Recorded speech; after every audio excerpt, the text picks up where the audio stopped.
Hi all, welcome to BK808 Cricket Fever. 2020 world cup ഫൈനലിൽ south ആഫ്രിക്കയെ പരാജയപ്പെടുത്തി India cup സ്വന്തമാക്കിയപ്പോൾ നമ്മുടെ പ്രിയ താരങ്ങളായ വിരാട് കോഹ്ലിയും രോഹിത് ശർമ്മയും 2020 മത്സരങ്ങളോട് വിട പറയുകയാണ്. രണ്ടുപേരും ഒരുപോലെ തന്നെ ഇന്ത്യക്ക് വിലമതിക്കാനാകാത്ത കളിക്കാർ തന്നെയാണ്.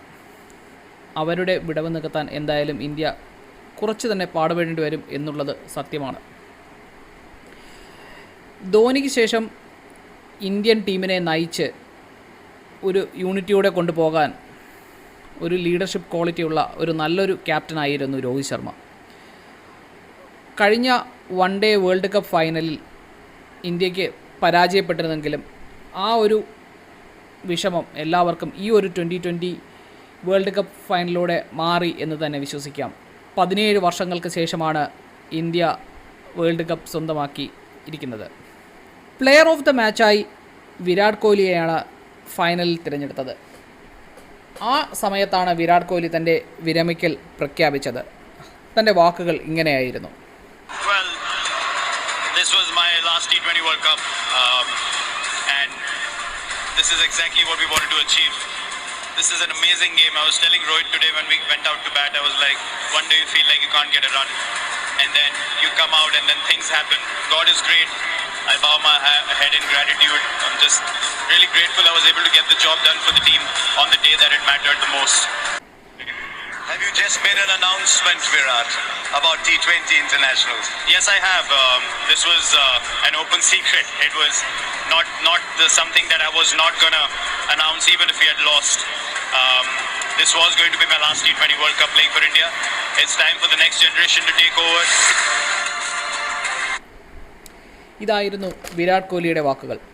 തൻ്റെ വിരമിക്കൽ ഈ ഒരു വേൾഡ് കപ്പ് ജയിച്ചിരുന്നെങ്കിലും ഇല്ലെങ്കിലും താൻ പ്രഖ്യാപിക്കുമായിരുന്നു. ഇത് പരസ്യമായ ഒരു രഹസ്യം തന്നെയാണ് എന്നാണ് വിരാട് പറഞ്ഞത്. അതുപോലെ പുതിയ ജനറേഷനുള്ളവർ വളർന്നു വരട്ടെ, അവർ ടീം ഇന്ത്യയെ നയിച്ച് മുന്നോട്ട് കൊണ്ടുപോകും.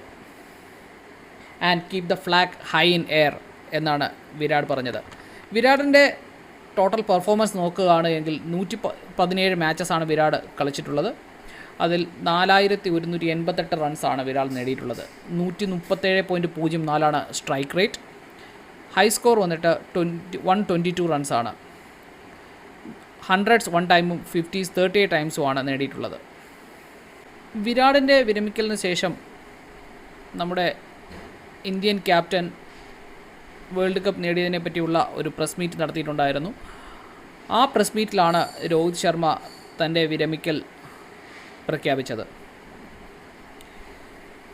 രോഹിത്തിൻ്റെ വാക്കുകൾ ഇതായിരുന്നു. Rohit, like on your own international, do you think you will be there for a while longer? Like, how do you see yourself?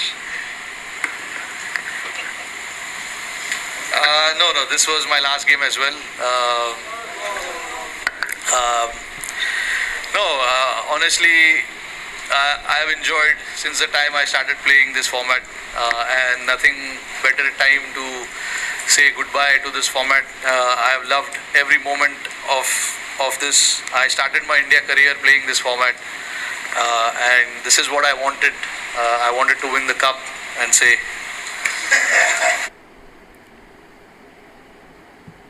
Rohit ശർമ്മയെ സംബന്ധിച്ചിടത്തോളം രോഹിത് ശർമ്മ പറഞ്ഞത് ഇതുപോലെ ഒരു നല്ലൊരു സമയം തനിക്ക് 2020 ഫോർമാറ്റിനോട് ഗുഡ് ബൈ പറഞ്ഞ് പോകാൻ കിട്ടില്ല എന്നുള്ളതാണ്. 2020 ഫോർമാറ്റിൻ്റെ തുടക്കത്തിൽ തന്നെ താൻ ഉണ്ടായിരുന്നു എന്നും അതുപോലെ തന്നെ ഒരു കപ്പ് നേടിയതിന് ശേഷം ICC കപ്പ് നേടിയതിന് ശേഷം വിരമിക്കണമെന്നുമായിരുന്നു തൻ്റെ ആഗ്രഹം. അത് ഇപ്പോൾ സാധിച്ചു എന്നാണ് രോഹിത് ശർമ്മ പറഞ്ഞത്.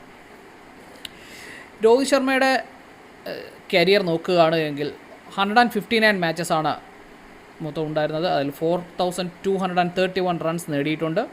140.89 ആണ് സ്ട്രൈക്ക് റേറ്റ്. ഹൈ സ്കോർ 121 ആണ്. 5 ടൈംസ് 100സും 32 ടൈംസ് 50യും നേടിയിട്ടുണ്ട്. ഇന്ത്യക്ക് എന്നും അഭിമാനിക്കാൻ കഴിയുന്ന ഒരു നേട്ടം തന്നെയായിരുന്നു ഈ വേൾഡ് കപ്പ് എന്ന് പറയുന്നത്. ഫൈനൽ വളരെ ക്രൂഷ്യലായിരുന്നു. വളരെ മുൻമുനയിൽ നിർത്തിച്ച് അവസാന നിമിഷം ജയിച്ച ഒരു ഗെയിം തന്നെയായിരുന്നു. അങ്ങനെ ഈ 2020 വേൾഡ് കപ്പോടുകൂടി നമ്മുടെ 2 പ്രിയ താരങ്ങൾ നമ്മുടെ 2020 ഫോർമാറ്റിനോട്ട് വിട പറഞ്ഞു പോയിരിക്കുകയാണ്. പുതിയ ക്യാപ്റ്റൻസിയും അതുപോലെ തന്നെ പുതിയ പ്ലേയേഴ്സും ഒക്കെ വന്ന് നമ്മുടെ ടീം ഇന്ത്യയെ കൂടുതൽ മുന്നോട്ട് കൊണ്ടുപോട്ടെ.